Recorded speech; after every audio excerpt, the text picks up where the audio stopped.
ईशान त्यागी हमारे साथ हैं, कांग्रेस से हैं। ईशान, मुझे बताइए कि भाई एसआईटी का गठन हो चुका है, जांच लगातार जारी है, ट्रस्ट की तरफ से इंटरनल इंक्वायरी की जा रही है और आज शायद इस्तीफा मंजूर भी हो जाए, तो अब विपक्ष संतुष्ट है कार्रवाई को लेकर के, शिकायतें भी बचती हैं?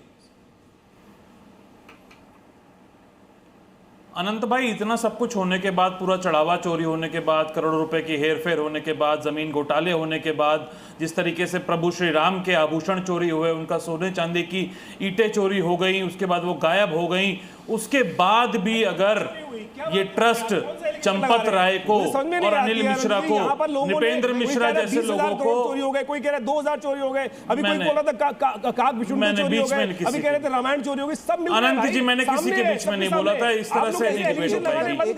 नहीं, आचार्य कौन देखिए वो अपनी बात पूरी कर रहे हैं। आचार्य कौन सनातन विरोधी बीच में बोल रहा है, मुझे नहीं पता। आप एक एक पॉइंट पर काउंटर कीजिए। कौन सनातन द्रोही भावनाओं के साथ खेल रहे हैं, ये राम भक्तों की भावनाओं के साथ, तो वो इंसान खेल रहा है जो मंदिर के अंदर चोरी करवा रहा है। कौन सनातन सर, मैं कह रहा हूं राम भक्तों की भावनाओं के साथ वो इंसान खेल रहा है जो कि चोरी में शामिल है। नहीं, मुझे बताइए, जो सवाल पूछ रहे हैं वो राम भक्तों की भावनाओं के साथ नहीं खेल रहे हैं। प्रियंका जी ने जो बात बोली कि 2000 आचार्य जी, जो लोग सवाल पूछ रहे हैं वो राम भक्तों की भावनाओं के साथ हैं, उनके खिलाफ नहीं। यहाँ पे कोई बोल रहा है, बीजेपी का पिट्ठू कोई बोल रहा है, बीजेपी का दलाल अगर कोई यहाँ पे बोल रहा है, नहीं, पर्सनल एलिगेशन है ईशान, आरएसएस का दलाल यहाँ पे कोई बोल रहा है, उसको कृपया करके चुप करवाइए, मैं देख नहीं पा रहा हूँ कौन बोल रहा है। तू लड़ा करके बात कर रहे हैं क्या? नहीं, आप लोग जाइए एसआईटी के सामने बात कीजिए। ईशान और आचार्य, आप दोनों, आचार्य जी आप दोनों से भी रिक्वेस्ट है एक एक करके बात करें। आचार्य आपके पास में आऊंगा ईशान के सवाल के बाद में, कोई भी पखंडी बैठा आ रहा हूं आपके पास। ईशान, मैं आप दोनों को रोकते हुए मैं छोटा सा रिएक्शन चाहूंगा। दिनेश जी हमारे साथ जुड़ चुके हैं। दिनेश जी, पहले तो बहुत बहुत शुभकामनाएं भी आपको, जो नया दायित्व आपको सौंपा गया, और इस दायित्व को सौंपने के साथ ही चुनौती आपके सामने बड़ी आ गई है, एक ऐसा मुद्दा सामने कि जिस पर पक्ष रखना बड़ा टेढ़ी खीर है। मुझे बताइए सर, एसआईटी जांच भी संदेह के घेरे में है, एसआईटी को लगातार 15 दिन का डिटेंशन मिलना, एक्सटेंशन मिलना, वो संदेह के घेरे में है।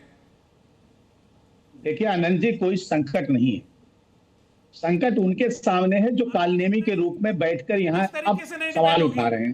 भारतीय जनता पार्टी नहीं, ईशान मैं आपके पास में आ रहा हूँ, छोटा सा रिएक्शन, मैं वापस आपके पास ईशान आ रहा हूँ। नहीं, आपको बुलाना नहीं चाहिए था इस डिबेट में जी। कोई पखंडी मेरे बीच में बोलेगा। नहीं, मैं ईशान आपकी पूरी बातें सुनूंगा, जरा सुन लीजिए, मैं आऊंगा आपके पास। बिल्कुल। देखिए अनंत भाई, क्या है कि राम मंदिर का विषय जो है ना, वो भारतीय जनता पार्टी और भारतीय जनता पार्टी के कार्यकर्ताओं के दिल और आत्मा से जुड़ा हुआ विषय है। इस पर कांग्रेस क्या बोलेगी? ये तो भगवान प्रभु श्री राम को झूठा बता रहे थे, काल्पनिक बता रहे थे। यही इन्हीं के नेता, इन्हीं के प्रवक्ता बैठ के वहां शौचालय निर्माण की बात करते थे।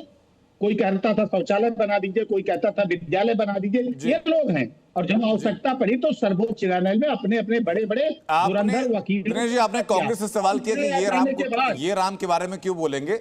आजकल एक नया ट्रेंड भी चला, लोग पूछ रहे हैं 90 से पहले क्या बीजेपी के मैनिफेस्टो में राम था कि नहीं था। मैं उस पर भी आपसे जवाब लूंगा, ईशान भी जवाब देने की तैयार है।